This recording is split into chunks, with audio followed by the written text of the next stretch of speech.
안녕하세요, 리즈입니다. 최근 떠오르는 패션 트렌드가 올드머니 룩이라고 합니다. 이것은 우리나라뿐만 아니라 전 세계적인 유행입니다. 그래서 오늘은 올드머니 룩에 대해서 이야기해 볼까 합니다. 자수성가형 지능부자를 뜻하는 뉴머니와 대조되는 개념으로 올드머니는 전통적인 상류층, 쉽게 표현하면 부자인 조부모와 부모에게서 부를 물려받은 모태금수저를 일컫는 말입니다. 따라서 올드머니 룩이란 대대로 부를 축적한 모태금수저들의 패션 스타일을 말합니다. 기본적으로 올드머니는 1950년대와 1960년대의 미국과 영국의 부유한 가정의 일원들이 즐기던 스타일이라는 것이 정설입니다. 이 부유한 가정의 일원들이 테니스, 골프, 승마와 같은 스포츠를 즐기고 폴로 경기를 관람하고 샴페인을 마시는 장면을 떠올려 보세요. 그 장면에서 그들이 입고 있는 옷이 올드머니 룩의 기원입니다. 올드머니 룩의 특징을 세 가지로 요약하면 첫째, 고급스럽지만 티내지 않습니다. 갑작스레 부를 축적한 인플루언서나 힙합 뮤지션 등이 본인이 부를 과시하기 위해 화려한 로고의 명품을 소비했던 것과 달리 올드머니 룩에서는 명품 브랜드의 커다란 로고는 부티나기보다는 외려 촌스러운 패션으로 여깁니다. 샤넬, 에르메스, 루이비통 같은 비싼 옷이라도 이게 바로 명품이야 라고 표현하는 순간 올드머니 룩에서 탈락되는 겁니다. 그래서 올드머니 룩을 조용한 럭셔리라 표현하기도 합니다.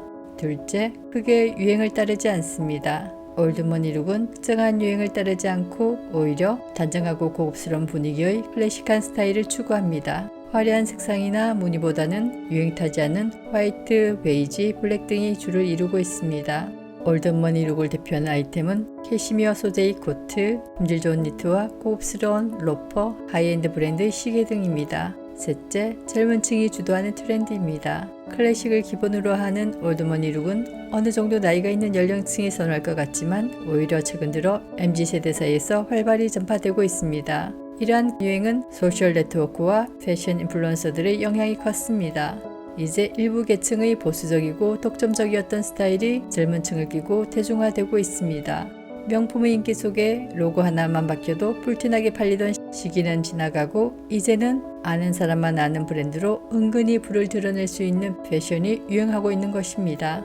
올드머니 룩이 올해 대세로 떠오른 배경은 사회경제적 요인에서 찾아볼 수 있습니다. 2010년대부터 미국 힙합계의 플렉스 문화가 인기를 끌며 성공을 과시하는 이른바 뉴머니 룩이 인기를 구가하기 시작했고 2019년 코로나 팬데믹과 맞물리며 명품 소비를 폭발적으로 성장시키는 기폭제가 됐습니다. 그러나 코로나 팬데믹 이후 경기 침체를 겪으면서 몇 년간 유행하던 뉴머니 룩에 대한 피로감이 커지게 됩니다.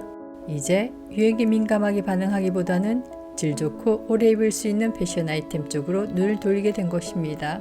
이외 최근 계속되고 있는 복고 트렌드의 영향으로 올드하고 클래식한 패션이 유행하는 것이란 시각도 있습니다.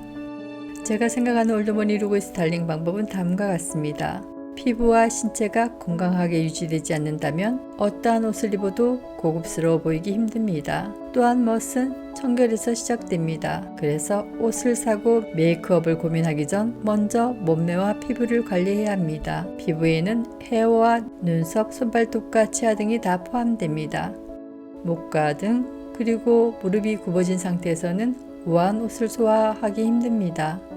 좋은 자세는 올바른 마음 상태를 반영한다 라는 말이 있습니다. 여유 있는 삶은 생각을 유연하게 만들고 내면에서 우러나오는 몸 동작과 걸음걸이는 적당한 크기와 속도를 갖춥니다. 이렇게 오랜 시간 생활 속에서 자연스럽게 만들어져 몸에 배는 좋은 자세는 자연스럽고 품격까지 갖추게 됩니다. 올드머니들은 브랜드나 가격으로 옷을 선택하지 않습니다. 돈은 말하지만 부는 속삭인다 라는 말이 있듯이 올드머니들은 굳이 자신들이 부자임을 증명하려고 하지 않기 때문에 브랜드 로고를 지나치게 표시하려 하지 않습니다. 올드머니들은 눈에 띄기보다는 편안함을 선택합니다. 따라서 속박하는 디자인보다는 늘 그래왔던 것처럼 편안한 스타일의 옷을 선호합니다. 그리고 디자인보다는 소재에 더 중요도를 둡니다. 캐시미어, 실크, 오가닉 코튼 같은 천연 섬유는 몸을 더 편안하게 만들고 옷의 실루엣을 자연스럽게 만들기 때문입니다. 강한 색상은 피하고 은은한 색상을 선호합니다. 그래서 아이보리, 베이지 같은 채도가 낮은 색상을 선호하며 이것은 메이크업과 액세서리에서도 마찬가지입니다. 액세서리는 상황에 맞는 정도로 최소화합니다. 하이엔드 소목시계나 고품질이 편안한 신발 정도로 멋을 내는 정도면 됩니다. 이 모든 것들도 상황에 맞지 않으면 촌스러워집니다. 편안함을 추구하는 올드머니들이라도 시간과 장소와 목적에 맞춰 옷을 선택합니다. 이렇게 올드머니 룩은 드러내고 싶지만 과시하지 않고 편안함을 추구하지만 시간과 장소와 목적에 맞는 절제력 있는 그런 패션을 말합니다. 가끔 사람들은 겉으로 드러나는 것들만 보고 부러워합니다. 세상의 한 면만 보면 편협된 사고에 빠질 수 있습니다. 우리가 봐야 하는 올드머니 패션의 핵심은 절제입니다. 엄청난 부를 물려받은 재벌 2세가 수백 수천만 원의 옷을 휘감고 재판장에 드나드는 것을 볼 때 그들에게서 올드머니의 기품을 느끼기는 어렵습니다. 왜냐하면 그들에게는 절제된 품격이 없기 때문입니다. 앞에서도 말했지만 진정한 올드머니 룩은 내면에서 우러나오는 것이어야 더 고급스럽습니다. 그래서 우리는 올드머니들의 부유함과 편안함 뒤에 숨어있는 절제와 노력의 시간을 함께 볼 수 있어야 합니다. 진정한 패셔니스타는 개념 없이 다른 사람을 모방하지 않기 때문입니다. 유행은 뜬금없이 나타났다 사라지는 것이 아닙니다. 트렌드가 있습니다. 쉽게 말하면 패션은 사회를 반영합니다. 원래 올드머니들은 그렇지 않은 사람들과 차별되고 싶어서 올드머니 스타일을 즐기고 재정적 안정을 꿈꾸는 사람들은 꿈과 현실에서 도피하려는 욕망에서 올드머니 룩을 찾습니다.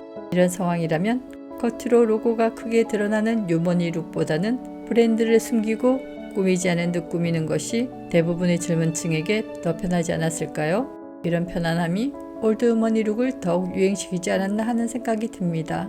그런데 옷에만 트렌드가 있는 것이 아닙니다. 부동산에도 트렌드가 있습니다. 집을 사는 것은 어려우니 자동차라는 공간에 투자하고 온전한 것을 사지 못하니 조각 투자를 한다는 말도 있습니다. 또래 젊은이들이 몇백억 하는 조국과 고급 아파트를 현금으로 사는 것을 보면서 그들은 어떤 생각을 할까요? 그리고 이러한 생각들은 시장의 트렌드에 어떤 영향을 미칠까요? 부동산에 보는 올드머니 트렌드는 기회가 된다면 다른 영상으로 찾아뵙겠습니다. 이상 여러분의 투자 파트너 리지였습니다.